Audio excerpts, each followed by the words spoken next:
La course au titre en Liga connaissait peut-être un tournant décisif ce soir. Leader avec 8 points d'avance sur son dauphin et rival historique, le FC Barcelone, le Real Madrid accueillait ce dimanche les Blaugrana avec l'objectif de conserver ou d'agrandir son avance sur les Catalans. Le Barça voulait de son côté continuer de vibrer en cette fin de saison en revenant à 5 points à 6 journées de la fin du championnat. Pour cette partie, les Merengues optaient pour leur classique 4-4 de losange avec quelques retouches. Lucas Vázquez, Aurélien Tchouaméni et Eduardo Camavinga accompagnaient Antonio Rudiger en défense quand Luka Modric débutait au milieu.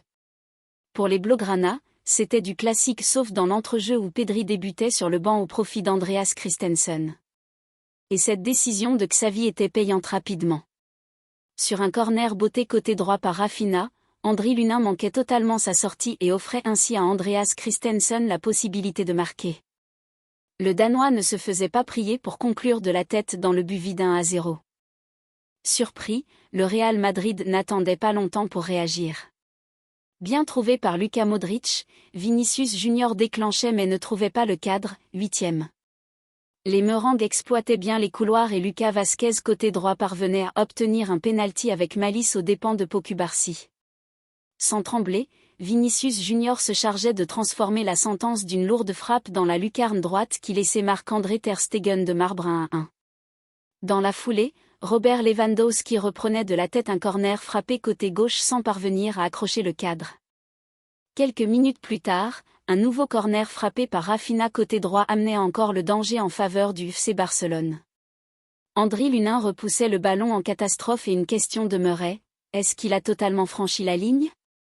La goal line technologie n'étant pas installée en Espagne, l'arbitrage vidéo a été utilisé sans parvenir à un résultat probant. Le but n'était pas accordé et le match reprenait avec un FC Barcelone qui poussait pour reprendre l'avantage.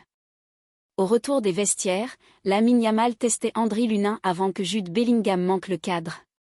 Xavi décidait de faire des changements en sortant Robert Lewandowski et Rafinha pour Joao Félix et Ferran Torres.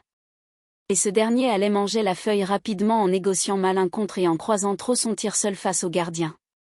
Alors que le match restait très tendu, c'est finalement le FC Barcelone qui allait prendre les devants. D'une talonnade, Ferran Torres gênait Andriy Lunin qui manquait son intervention. Fermín López rôdait et s'en allait marquer 2-1. Mais encore une fois, le Real Madrid réagissait vite. Sur un centre fort de Vinicius Junior côté gauche, Lucas Vázquez arrivait au second poteau pour marquer d'une volée 2-2.